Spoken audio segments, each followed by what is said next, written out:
Hi, I'm Andy Acton. And I'm Chris Strevens. This is Dentology, the Business of Dentistry podcast.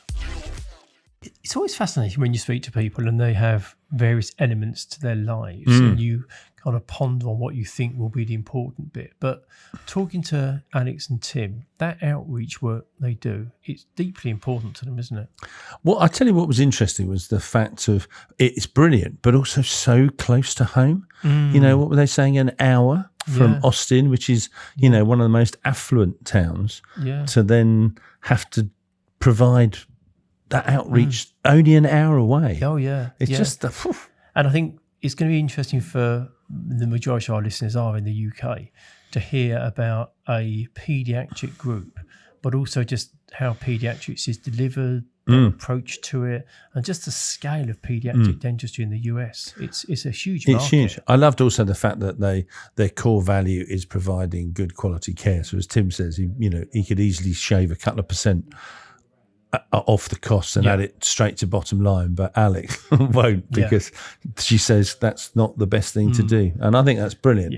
And he's with it as well. Obviously. Absolutely. It's not absolutely. But that husband and wife partnership, but also a clinician and a non-clinician, it's a very powerful combination. Yeah, no, it was really good conversation. Really lovely good. to talk it's a fabulous episode. I was excited when we get an international guests. Yeah, international. Yeehaw is what I can say. I'm looking forward to this one. Yeah. This should be good. It's going to be a hoot. Good. It's going to be should be a hoot. No pressure, guys, that we're just building you up big time. We're building it up. Well, today we're very fortunate. We have a double act. We have Dr. Alex and Tim Otto. And we met Alex and Tim. We both went to a conference over in Florida. We did. We met them, and good guys, good fun. And since we've had some great conversations. So it seemed the best thing to do is to get them on the podcast and have a conversation. So we've got a husband and wife team, co-founders of Kids Tooth Team Paediatric Dentistry. It's not that easy to say that, is it? There's a lot of words. Kids Tooth Team. Alcan Dental Cooperative, but also the Kids Tooth Team Outreach, which is a non-profit mobile dental clinic that provides free dental care to children in rural communities of central Texas. That's amazing. I remember you telling us about that, Tim. That was we can talk about that later, but that was amazing. Which is lovely work. So anyway, welcome, Alex and Tim. How are you both doing? Doing well. We're doing well. Thank you for having us. A little bit tired. Our 2-month-old daughter decided to, on all the nights that we needed sleep, decided to not cooperate last night. So we're running about 2.5 hours of pure sleep. Yeah. So we may be a little bit slow, so forgive us. So I hope that's coffee in those cups then. Yeah. So with a 2-month-old, we should say congratulations and commiserations on the lack of sleep. Yes, there you go. But it's your second child, so you've been there before. You knew what was coming. It's old hat at this point. Yeah, you just like... Yeah. Who needs sleep anyway? You've got adrenaline. That's what adrenaline's for, isn't it? To keep you going. In fact, that's a good... For us, that's quite a nice start point because, you've got 2 children, both quite young. In the intro, there's a big list of businesses. So let's start with time management. What does that look like? Or the laughing suggests... For those of you who aren't on video. Perhaps the rhetorical question. The lack of time management. But seriously, because we're all busy, some busier than others, we all need to get the big stuff done. So what's your system to make sure that you do focus on the important things? And it's not just business, it's yourselves, your kids. What's your system to make sure that the big stuff stays at the centre and you don't get distracted? Yeah, I'll let you take that to start. Yeah, it's really hard. It's hard to, be a mom and work full-time and run our businesses, and without having a partnership, I don't know how any of this would be possible. And also having a lot of help at home. We have a full-time nanny and a part-time nanny at our house. We have no family around us. So really just relying on, your community of people to help you, having an incredible team at our offices that we can rely on to get a lot of the work done that maybe we used to do ourselves when we first opened. But now we have great office managers and regional managers and people that we can rely on at our offices to help us. And personally, it's hard. Yeah, it's hard to, manage time for yourself, time as a, couple, all of that. Yeah, do you try to be quite prescriptive over sort of I know the work day is the work day, but then you try and say, right, well, I know Sunday afternoon is definitely family time. Is that how you try to manage it? We're pretty, I think, deliberate about when we do have family time, that it is family time, and we're focused on the kids. That line has actually become easier once we had kids, because if it was just ourselves, that time alone, we'd take the opportunity to talk about business, or talk about expansion plans, or the day's latest drama. But with kids, it's actually helped us kind of focus on what's important and say, yeah, when we're spending time with our kids, that's it. I think a lot of people talk about work-life balance like it's something you read in a book and go, oh, that's how you do it, and you get on with it.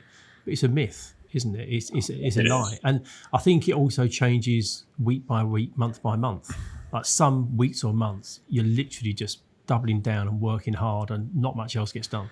And then you seem to get what feels like a bit of balance. And you go, well, this is nice. And then something else happens and it changes again. And I think being fluid is quite important, isn't it? As opposed to being quite rigid. I love that term, fluid, and the fact that you do have these ebbs and flows, and sometimes you're just crazy busy. And even interpersonally, sometimes Alex is way busier than I am. And sometimes I'm going 80 hours a week and Alex is able to take off the gas a little bit. And, we actually support each other in that and are happy to see that for each other, instead of, I think what could easily happen is you become resentful of the other person. But ultimately, over the long run, we've both put so much time and effort into this, and the partnership is so strong that we know, no matter what, that the other person is doing exactly what they need to be doing in order to make things happen. So, it's almost... What you described then, it always sounds a little bit like a peloton. Do you know when people are cycling, when you're at the front and it's harder and people slip in behind and they get a slightly easier ride for a bit, and then it's their turn to kind of move to the front. It feels like it's that sort of arrangement where you both appreciate one another working really hard, but you also might need a little bit of time to back when they off. both want to be at the back. Yes. Do you sort of make sure you're very good with holidays and time off and stuff like that? I think we do, actually, yeah. I think compared to a lot of practice owners who, it's hard to take even a day off of work your own practice. I think that we're pretty good about. We go to Alaska every year for at least a week. His family's in Colorado. We go for at least a week every year, and my family's in Florida, so we see them. So I feel like, It's funny, isn't it? Because American... Like 2 months in the summer, but... Because you guys traditionally have less holiday than UK, doesn't it? And it's much less. I seem to remember someone telling me, if you're employed, you might get 2 weeks a year or something. Whereas our guys would go, that's... I think minimum here is probably 25 days, 24 days, I think. So the system that we have with our team is they get 25 days holiday plus bank holidays, but we also and their birthday. On their birthday. Contractually, they get their birthday off. But we also work a 9-day fortnight. So we couldn't quite go to a 4-day week because there's lots of evidence that says working a 4-day week doesn't impact productivity. In some cases, productivity increases, service levels are maintained. So we couldn't go to a 4-day week, but we do a 9-day fortnight. So people get a day off every other week. And it's been really good. People, they can start a new hobby or whatever they want to do with their time, but we've seen no impact, or just watch Netflix. It's entirely up to you. I wonder how many of our team have started a new hobby. That would be quite entertaining. It just gives them the choice of what to do. It's good. So, but it does mean that over the course of a year, there's a lot of time not working, but it does mean that when they're in, they're on it because they get the upside, which is they're not in every day, which works quite well. One thing you talk about. Go ahead. I was going to say that's a very different approach to the traditional US holiday. Well, I was just system. thinking when Alex said, we get a week in Alaska and we get a week in, what was the other place? I can't remember. Minneapolis, Colorado. And a week in Florida, and it's like, we've got a week, and I'm thinking a week. What can you do in a week? And that's like the most time off we've had in 5 years is not even probably a full week, just to go to Alaska probably. Yeah. And it always takes ages to get anywhere in America, doesn't it? You're Texas, you a week in Alaska, you probably spend a day getting there, don't you? A day getting back. Day travel there, but even to Florida. I mean, getting from Texas to Naples, there's always a layover. It's always a 3-hour delay at the airport, so it's a full day getting anywhere. Yeah.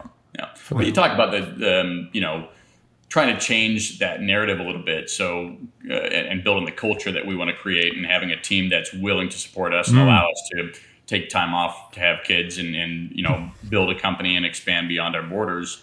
And it really, we've been very intentional about creating that same mentality inside of them. So rather than give the bare minimum 2-week, paid time off and a couple of holidays, we've expanded that. We give them a tremendous amount of paid time off. We offer them PPO health benefits, things like that a lot of dental practices aren't doing.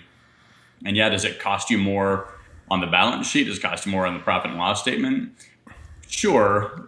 If you look you at get the commitment and wanting to be part of the team.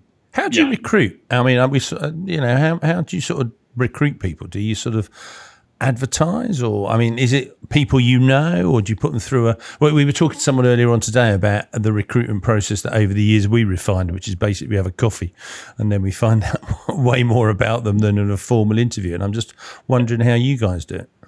So for the lower, like the clinical team, dental assistants, hygienists, and then of course the front office team, we'll do kind of a multi-person interview. So we'll interview them on the phone. We advertise on Indeed over here. Do you guys have that over there? Yeah. So Indeed seems to be kind of, it's become the de facto workforce marketplace, at least for dental industry and a lot of others. But we'll recruit them. We'll do a video interview. Then we'll have them come into the office and do an in-person interview, not just with the regional manager, but also with a doctor, with a peer, right? So if they're a dental assistant, they're going to interview with another dental assistant. They'll interview with the lead dental assistant, and then they'll interview with somebody from front of office, right? Because the cultural fit for us is above all else. We can train skills, we can train everything else, but if you're not a cultural fit and you don't blend in, it's never going to work out. We know pretty fast usually.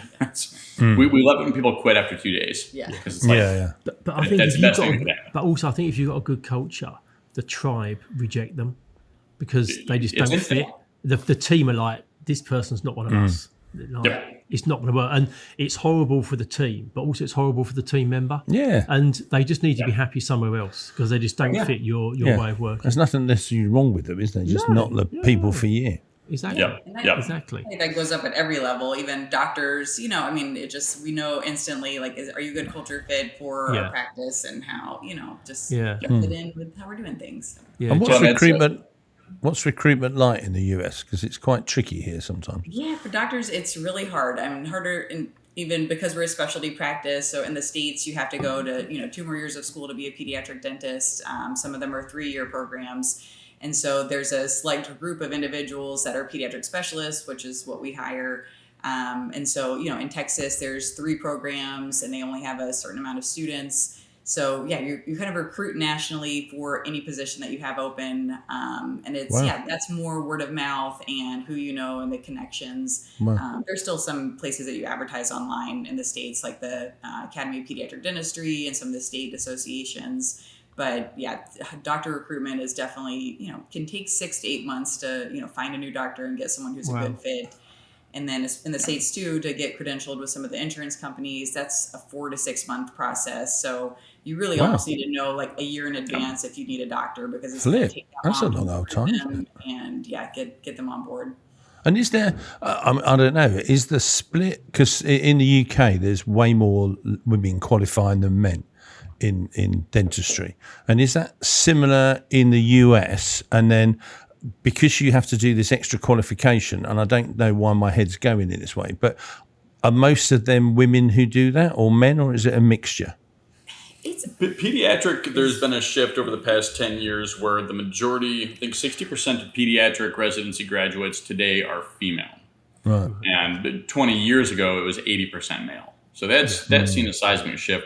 I also believe that dental school enrollments are slightly more. I think the graduating dental students it's about 50-50, which is still a shift. It used to be obviously many more men, but I think there is slightly more women going into dental school graduating than men now. But I don't know the exact numbers on that. But, pediatrics as a field and profession, I think tends to attract maybe, just women naturally more than men. More empathy. Yeah. Said by a man. Yeah. And kinder. Yeah. Yes. Oh, wow. Well, it's often moms that bring kids into their appointments. Yeah. And so moms like, other moms or, that someone who's got that true. Mom touch. I'd like to find out more about your Kids Tooth Team outreach program in terms of supporting the rural communities. But before we get to that, could you kind of just describe, because whilst the second most listened country is the US, it's most listened in the UK. And so people might not necessarily have a grasp on the US dental market, and particularly Texas. And that might give us some context. So when we talk about your outreach program, people get a feeling of what that looks like. So could you sort of set the scene in terms of the US dental market? Yeah, I mean, it's interesting because specialties, from what I learned in my visit and speaking with you guys and a few others in the UK, specialties are much more common here. So like pediatric dentists, it's common for you to bring your kids to a pediatric dentist. For dentures, you would go to a prosthodontist that specializes only in pros. Same thing for perio, same thing for endo, for oral surgery. So it's highly specialized, whereas in the UK, it seems like general dentists are just that much more generalized and can do a lot more of these procedures in-house. I think there's a trend towards that in the US as incomes continue to decline and competition continues to increase. That's interesting. And the level of sophistication in the market continues to get higher. I think there's a trend in general dentistry today in the US to do more things, to do all on fours, to do, Invisalign and things of that nature. But that was the biggest difference that I encountered. Yeah, and just, a lot of, in dental school, your undergraduate training, you might not get a lot of experience with pediatrics, for example. So general dentists will get out and just don't necessarily feel comfortable doing, big complex cases on kids. And then, a lot of, as far as like, Medicaid, I don't know if you want to talk about that. And, so like the government subsidized insurance in the States is Medicaid for kids.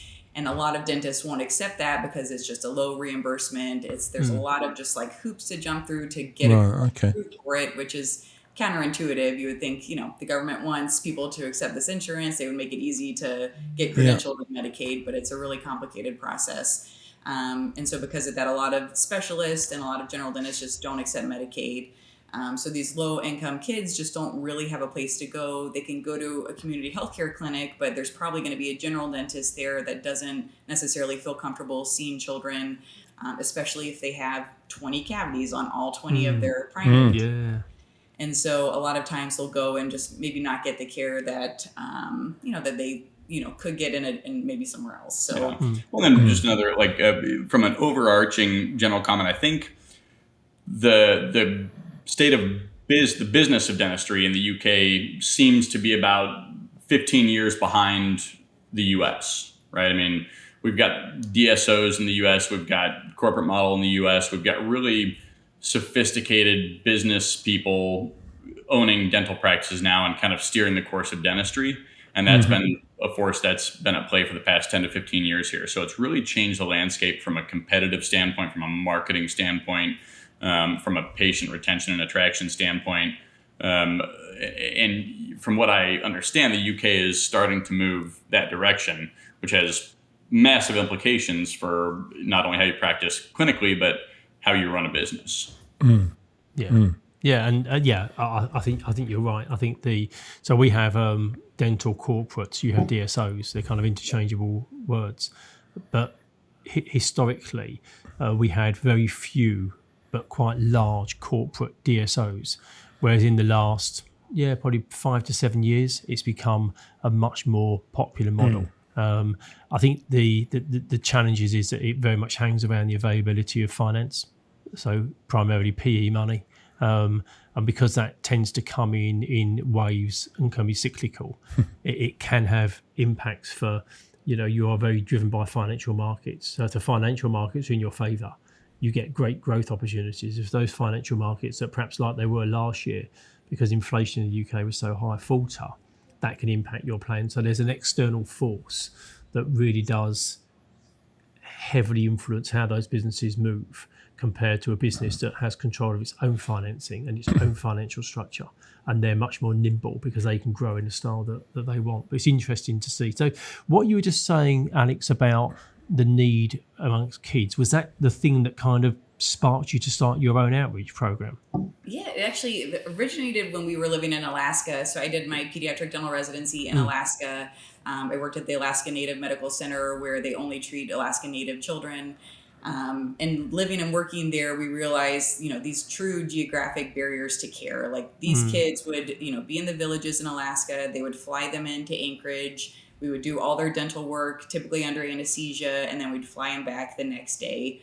And so just addressing, for the first time, really seeing just again, that expansive geographic barrier. When we realized we're going to move back to Texas, we're like, if they can figure this out in Alaska, like we can help in Texas and help some of these kids in the communities surrounding us. We'd always owned RVs and, just personally, Tim, raced, and we've just, kind of been entrenched in like an RV sort of community. And so just naturally, like a mobile dental clinic, we thought it'd be a great opportunity to be able to get out to the kids who needed us the most. And just basically there's a nonprofit here in Texas called St. David's Foundation that has one of the largest fleet of dental vans in the country. I think they have like 12 units, and they serve the city of Austin area. And every so often, as they upgrade their fleet of dental vans, they'll donate one of their vans to a nonprofit that's in alignment with their vision. And so we had already started creating this nonprofit, and there's like the alignment of meeting them and talking to them about their mobile unit, and then coming to realize they're actually donating one, just sort of lined up perfectly. Wow. And so they ended up donating one of their dental vans to us in 2021. Oh, how cool. And so we basically got their van, wrapped it with our logo. And, during that time, we basically had moved and started our first practice in the middle of COVID. And good timing. Yeah, exactly. Great. It just ended up weirdly working out in our favor, because I think if people were looking to, switch dentists or weren't super happy, it was a good opportunity to like maybe come to a new dentist. But because people hadn't been in the dentist in a year, I was seeing kids with facial swellings, almost every week. I would every day see a kid with dental abscesses, just pain. Kids were driving 3 hours to come see us because I was the only Medicaid provider that was a specialist, like anywhere near them. And so during that time too, we just realized like there's kids just an hour outside of where we live that really need our help and just aren't able to come see us. Their parents can't take off work. They maybe don't understand the importance of dental and oral health care. And so we kind of identified some of these communities that we noticed a lot of kids were coming and driving a ways to see us. And so that's where we targeted our first like outreach programs.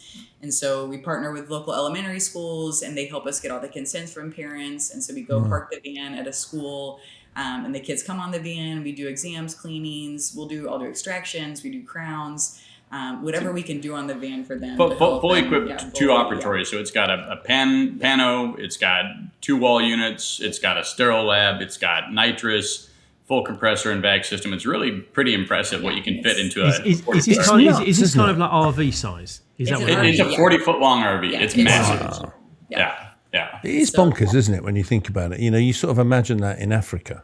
Yeah. In, I don't know, wherever it is, Dente, in Tanzania, Not in rural but not an Texas. hour outside of Austin. It's just like somehow it's just a massive juxtaposition, isn't it? That wealth that's in one part that doesn't translate to an hour outside. It is bonkers. Well, I think, too, the common misconception is, well, they're kids' teeth. They'll fall out eventually, right?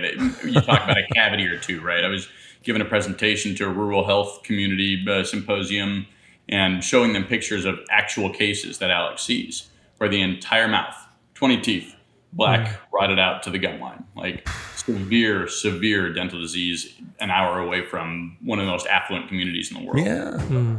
But even I think in the UK, I think the most common reason that kids with anesthetises in the UK is to have all their teeth removed in the UK. Yeah. So I don't think any of us are immune from this. Like you say, you kind of think it's kind of nuts, a village in isn't it? Africa, but it's not. It's actually Do happening. you have fluoridation in the States?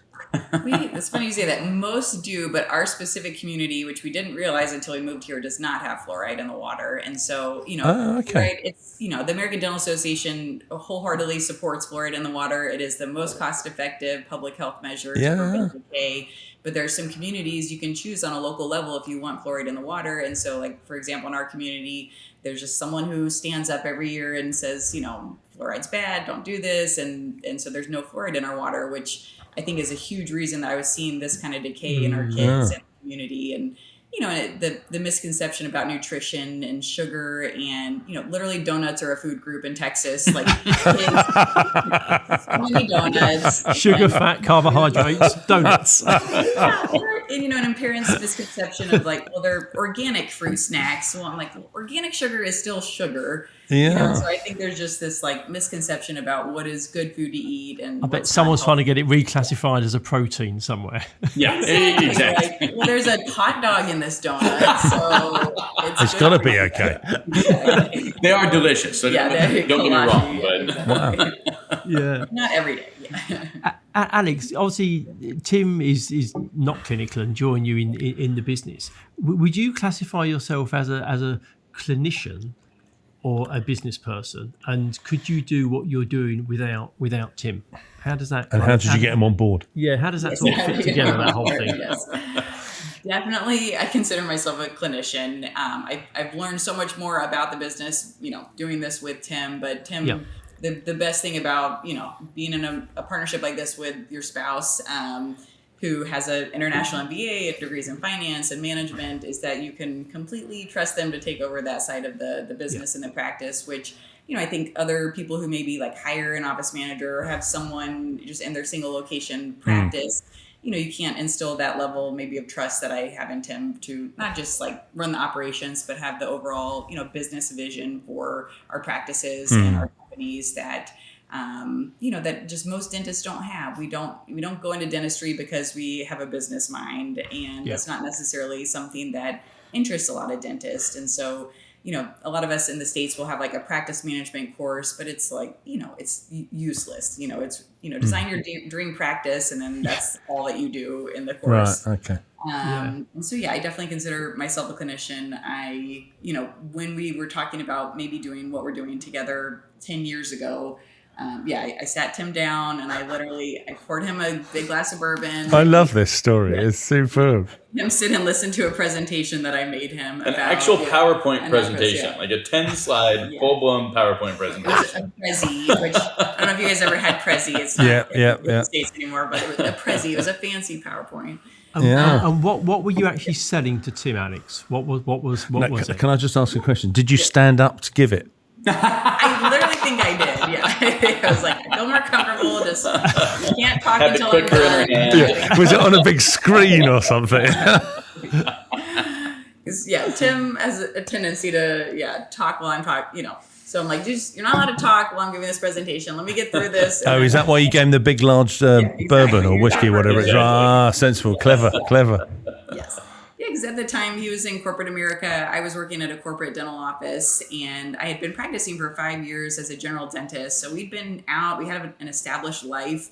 We had our beautiful house, and I realized, practicing for another dentist in a pediatric setting, that I loved pediatric dentistry. I wanted to be the best clinician that I could be. And even I was seeing there was things about the business that I would do differently if we owned a business together, but also knowing my limitations and knowing that I don't know what it takes to start a business and secure financing and do that. And Tim's been an entrepreneur his whole life. And I knew that, us doing something together, we could create something really special. And so after, practicing for a while, I realized I wanted to go back to pediatric residencies. So that's when I gave this presentation to Tim. I was like, hey, I want to apply to residency. I know it sounds crazy because I've already been basically practicing pediatric dentistry for 5 years. But I want to go back to residency. I want to be the best specialist that I can be. In the States, there's just limitations. Like I go to the Children's Hospital once a month. You can't do that unless you're a board certified pediatric dentist.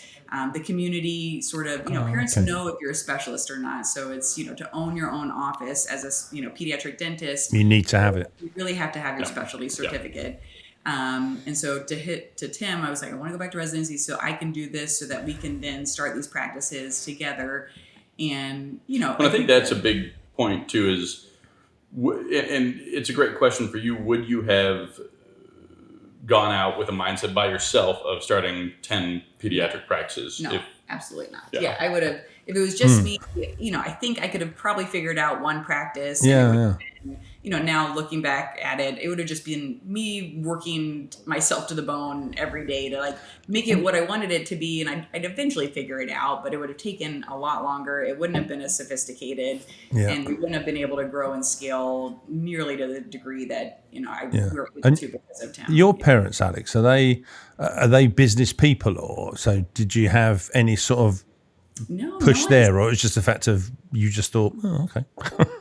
if we could do, and I had these ideas in my mind because I knew that I would have, the support, Tim's support and ability to help me do this. I knew I always wanted to, I loved my dentist when I was little. I remember, literally coming home when I was 3 or 4 years old, and my mom's like, you said you wanted to be a dentist when you were like 3 years old. Wow. And that really shaped, going into pediatrics. I was like, if you can make that sort of impression on a kid and be an adult in their life that's proud of them and, help them through hard experiences, I thought that would just be something that was really special and, an ability to change kids, life in that way. Yeah. To know at 3. Yeah. I mean, that is just like mad, isn't it? I can't even remember 3. And how does it work for you, Tim? Because obviously Alex does something which technically none of us are qualified to do. We don't necessarily understand the science, the medical science behind it. So for you being involved on the business side, I guess it's easy for you to stay in your lane and not drift into that. But are there lots of conversations in terms of ideas you have that may or may not work in dentistry because of something clinically? This week's episode is brought to you in partnership with Ultimate Dental Business. We know as guys who have supported dentists for over 25 years and through hosting this podcast that building business skills in dentistry is vital. Time and again, we hear from dentists who tell us that they find the business side of dentistry the most challenging. And we know that stress and pressure comes from doing things we don't feel well equipped to do. That is why we are delighted to be part of Ultimate Dental Business, the new dental business hub delivering top-tier business training for dentists. Founded by Dr. Brad Thornton and Dr. Krupal Shah, Ultimate Dental Business is a response to the lack of robust dental business education currently available. Through our effective collective discussions with dentists, it was clear they most needed good structure and effective guidance to give them the knowledge and tools to be successful dental business owners and to create a business that serves them rather than the business that takes all their time and energy to keep going. To find out more about developing your own business education, click on the link in the show notes or go to ultimatedentalbusiness.com. Absolutely. And it's such a good question that most people don't land on, is the fact that, I can have all these grandiose visions and plan out the perfect business plan and have my materials list, and then I'll show it to Alex and she'll go, well, there's a problem with that, is that there's no way in hell we're going to do that at our practice, right? And so then it sends me back to the drawing boards. There really is this incredible give and take between clinical effectiveness and business efficiency, right? Yeah, that's a good way of putting it, isn't it? Yeah, it really is. So we've always said in our mission and vision, they're hanging on the walls in each of our offices. Those are not just, something cute that we hang on the wall. It's something that we're guided by every day. And so we're a clinician-driven organization. We're a patient experience organization. Everything else follows that. And I think that's a huge differentiator from a lot of these PE-driven groups that are focused on the bottom line above all else. Financially motivated and everything else follows, as opposed to being the other way around. Yeah. I could save an additional 2% on supplies tomorrow if Alex was okay with putting anything in a kid's mouth. But she's not, right? So I can say, hey, look, I found this supply for literally 50% of the cost.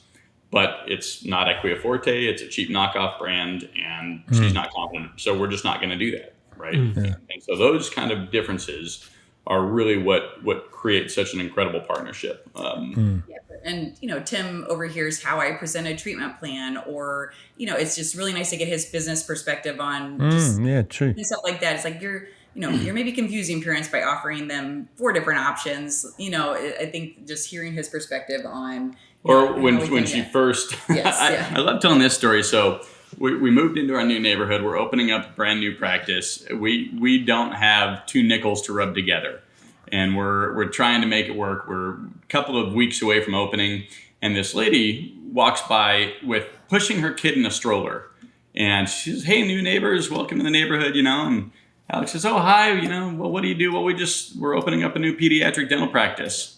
And the lady goes, "Oh, wow. I really don't like the current practice that I'm at." And Alex goes, "Well, see you later." We're I'm not used to like selling myself. I'm running down the street chasing after, giving her the business card. Yeah. all you saw was patient number one. Yeah, exactly. Alex didn't even think about that. Yeah. But in a way, though, I wonder if that sold the practice, though. The fact that you weren't, you were like so mellow about the whole thing. But it was only when old Mr. Finance came running. Exactly. Here, I'll give you a discount. Yeah. So where does this go and where does this end up? So at the moment you've got 3 practices in Austin and you've got a partner practice in Michigan. So that's where you are at the moment. What's the plan? Where does this get to over the next kind of 3 to 5 years?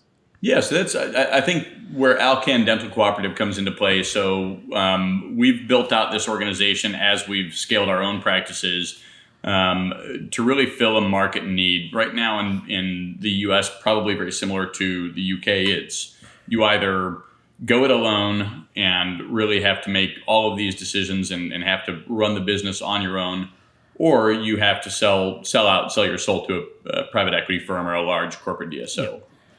And that's very much been the model in the United States for the past 15 years. And we've seen friends who've gone through that and who didn't have a Tim and Alex partnership, who was just an Alex, right, or just a Tim.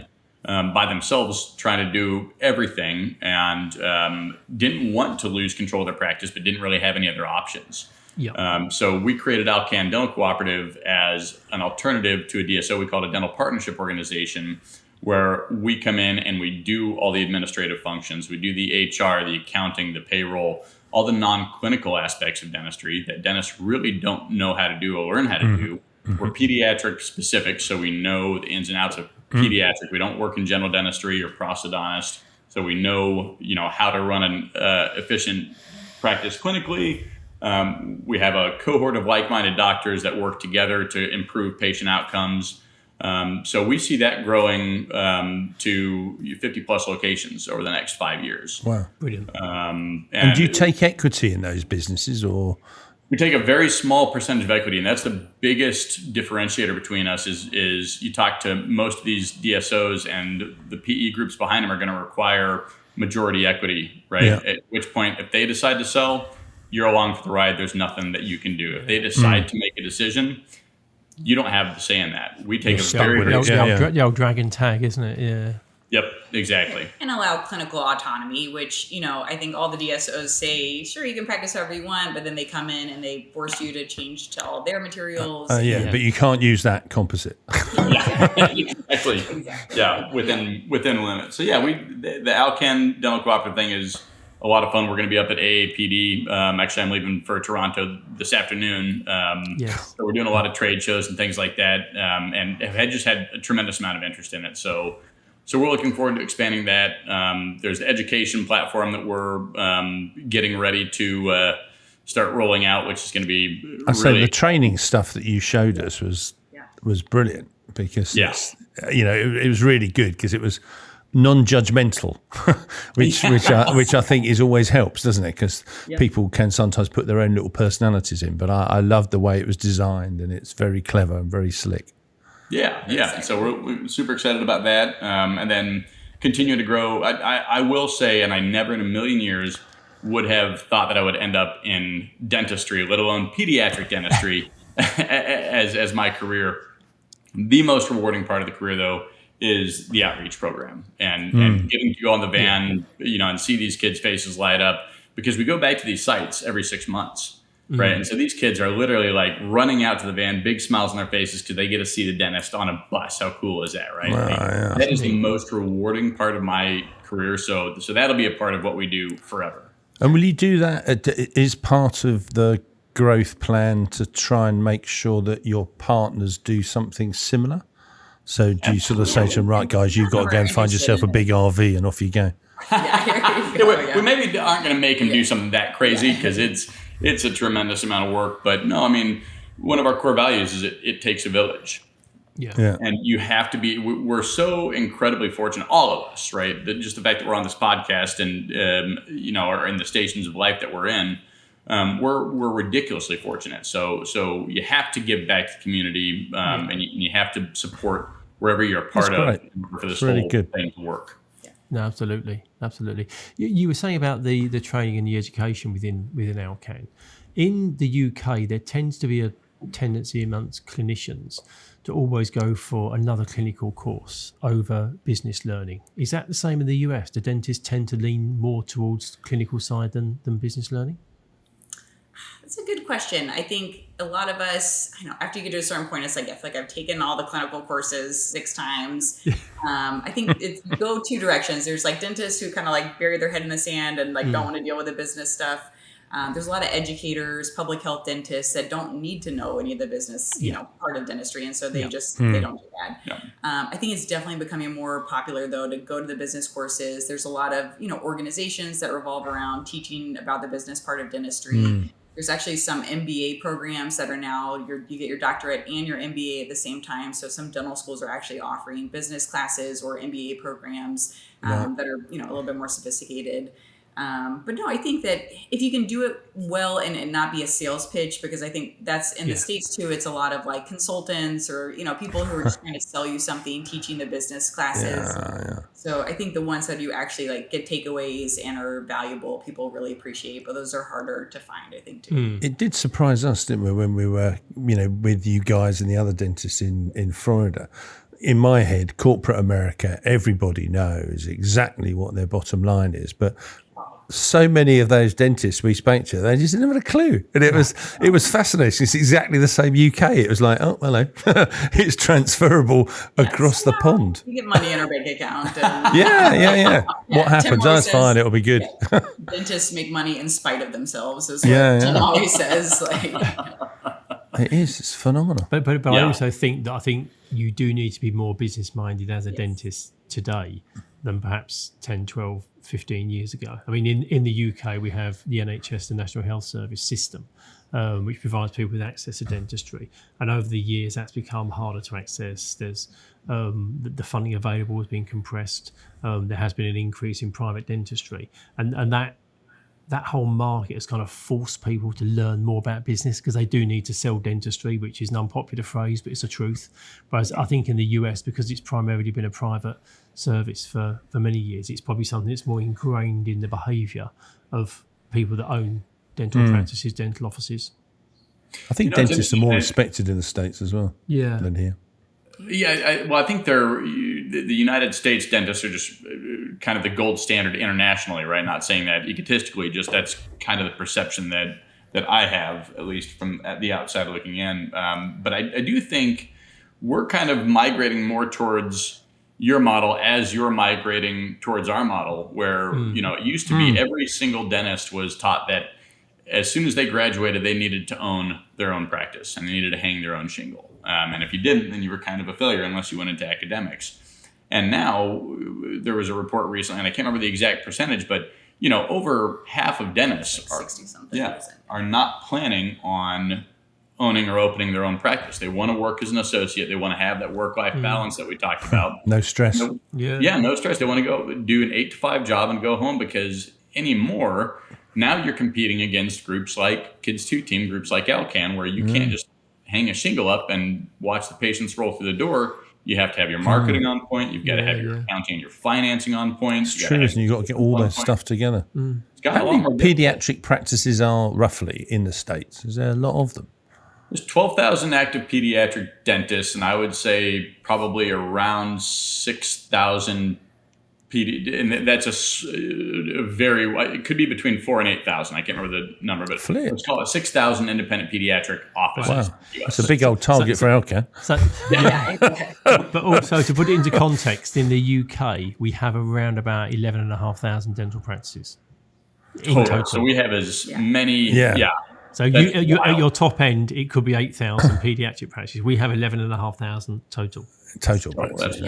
How many pediatric practices do you think there are, specialized pediatric practices only? If any, 5. I wouldn't even know, to be honest. Well, honestly, I think it'll be less than 50. Yeah, so I do know small, there's such a small number. There's a dentist over here, Kunal Patel. He's got a group of practices, Love Teeth, and he's got Love Teeth kids. and that's the one that I know best. I know him quite well. So he has a specifically designed a practice with soft toys and games consoles and AstroTurf. It's fully designed for children, but that stands out because it's unusual. A rarity, isn't it? It's such a rarity. Occasionally you might pass a dental practice that kind of has a kid's sign hanging next to the name, but they are few and far between. I think they quite often try to. I suppose you said it earlier on, Tim. There's the generalists who try to cater for children, the paediatric side. So they'll have a soft play room with an Xbox, and in their head they're a paediatric practice. I just happen to be a general dentist who has an Xbox. And that's typically what we see too. I mean, there's a huge difference between a bespoke designed pediatric practice and a general dentist that sees patients. But interestingly enough, in the U.S., 73% of pediatric patients are still seen by general dentists. So there's tremendous room for expansion in the pediatric space as well. Yeah. I love that the most important piece of work you do is the outreach stuff. I love the fact that all the other things you do are important, but it's the outreach that really kind of gets you going. So along a similar line, if you could take one learning for each of you from your entrepreneurial journey, what's the one thing that you would take that you've as your main takeaway? Tim would have filmed Alex's presentation. Yeah, exactly. Yeah, that's right. I wish I'd have saved it. No, somewhere in the world, I'm sure it is somewhere. I mean, to me, business ownership is just so much more than I thought it was going to be. I think in dental school, at least in the States, you're kind of taught like, oh, go be a business owner so that you can like take Wednesdays off and like work less and have an associate do your work for you. And the reality is like being a business owner. That works. They lied to you. It was all a lie. It's all a lie. It's like, wow, this is, at the end of the day, you're responsible for everything. If an associate calls in, you go in. If, if there's issues, Tim's at the practice fixing something. If the light bulb doesn't work, it's you. Yeah, exactly. Yep. At the end of the day, it's all on you, and it's so much more work and pressure, and it's also very rewarding. And to see, to be able to create jobs for people that are incredible on our team, and to be able to be in the position to have an outreach program. Like most dentists in the States, like this is something that no one does because they don't have the ability to do that. But having these practices, having the outreach program, it's a lot more work than I thought it was going to be. But having a partner to do this with, just been incredible. Yeah, I would say very much the same thing. And I read a quote the other day that was really good, and I can't remember it, so I'll butcher it. But it, essentially said, "You're not entitled to the fruits of your labor. You're only entitled to the work itself." Right? Meaning, if you're working to get that brass ring, to get that Porsche, to get that car, if you're going in dentistry, you're opening your own practice for that, all the wrong reasons, and you probably won't be successful. If you're going into practice wanting to change things for the better, wanting to create a better work environment, wanting to create a better culture, wanting to enhance your community, that's the reward in and of itself. The rest will come, or maybe it won't. Right? You're not entitled to it, but the hard work for me is the most important thing. If you're going in for work-life balance to own your own practice, turn around and walk the other way. Right? Hard work is, at the end of the day, the only thing that counts. Was it our accountant who said to us, money follows the event? Yeah. Was it? We've always tried to go with that, in the fact of don't strive to make money, because that can sometimes lead to not maybe good decisions. But if you make good decisions, then hopefully money will follow the event. Yeah, and you do the right thing. Like I say, I think over time, if you keep doing the right thing, people see value in that, and you get rewarded for it. Yeah, and that's so easy to do with kids. Like like you're gonna do the right thing for these kids, and you're never gonna, recommend something that you don't truly believe that they need, or recommend what's best for them. And, On a personal, is it quite hard when you sort of like you've treated a child from young to then they become 18, and I'm assuming they then have to move on to another practice. So is that almost like it must be quite hard in a way if you've seen someone grow up to then say, well, I can't see you anymore. You got to go somewhere else. It must be It's quite almost like tricky. a graduation ceremony. Yeah, it's almost like an emotional, heart-wrenching moment, I imagine. I know. We take pictures together, and so it's, and luckily we have some wonderful general dentists in our community. So it's like I personally tell them where I want them to go. Yeah. But it is, you get to see them, and it's so cute. We have like pictures, we take pictures of them in their patient chart. And so some of my patients, they're little toddlers and now they're, teenagers. So it's so cute to just like see them grow up, but also, now they have this lifetime of, great oral health habits. They enjoy going to the dentist. They're not scared. It's so nice to like just be the dentist. I always say my goal is for them to never know that I actually gave them a shot. They leave and they're like, she never gave me a shot. They have no idea what we're doing. So I never thought about it. Because I was only suddenly thinking that if you're in the UK and you go to a dentist, the only reason you stop going to the dentist is either you've moved away, you die, you hate them. Or they die. Or they die. But with that paediatric thing, actually, there's a point where you cannot go anymore. There's an end moment. I just thought that must be really tricky. So you've known him for 15 years plus, I'd imagine. Yep, for sure. We've got to the point where we can ask two questions. We're going to get 4 answers to the two questions. You both get to answer them. So our first question for is, if you could be a fly on the wall in a situation, where would that be and who'd be there? Go on, Alex. You can go first. I get to go first. Yep. We had to think about these a lot. I sat there. Thank you for providing them in advance, by the way, because this would be a terrible question to ambush people with. Well, and that's why we provide it, because the risk is there's lots of ums and ahs. Lots of staring up in a, I don't know, ooh. No, we literally sat and had a glass of wine and we're like thinking about this. I just, we live in Austin. Probably the most famous person that also lives in Austin is Elon Musk. And so we were just talking about, I'm like, how interesting just to be a fly on the wall on like one of his normal days, like who he talks to, the conversations he has, the decisions that he makes. I think he would just be a very interesting person. I don't know that I would want to have a conversation with him, but to be a fly on the wall in the conversations that just he's to watch. Just to watch. Cool. I think that would be really cool. It's and I would take it back a little further, and I love history, and you guys will laugh when I say American history, because it's about that compared to yours. But no, it's great. 1776 is when it starts, I think. Sorry for any Native Americans. I didn't mean to offend you. I would say I would have liked to have been a fly on the wall during any of the conversations between the founding fathers, when they're talking about how to form the most perfect government that man has thought of, right? And the incredible depths of thought that they went to, and the research and the level of reading and education that they went through, and then to try and sound that out and parry back and forth between each other to create what hadn't been created before would just have been fascinating. And it's a really nerdy answer, but no, I think it's a great one. Just thinking about it, can you imagine that, trying to knock out the Constitution between like X number of people? It's bad enough in a business meeting, isn't it, when you're trying to get like 4 points in an agenda and everyone's going, well, no, I think this is. Can you imagine that? I've never really thought about it. I don't think we dwell on those things, because once something's been created, it's just there. And you don't ever think that there was a point where there was a blank piece of paper and somebody said, right, so what's the Where first do we start? thing? Yeah, what's the first thing we write down, and how that evolves? Because so often in life, when things are just there, it's just there, and very few things in life now are brand new.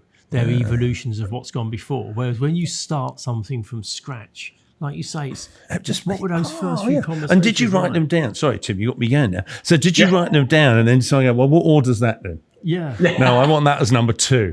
Yeah. Where does bare arms come into this? That sort of whole thing. It's fascinating. I never really thought about it like that. And our follow-up question is, you're given the opportunity to sit down and have a glass of wine with somebody. Who would you like to meet? They can be dead, so they can be living. They can be fictional as well, actually. Yes. I don't think anyone's ever chosen a fictional person, actually.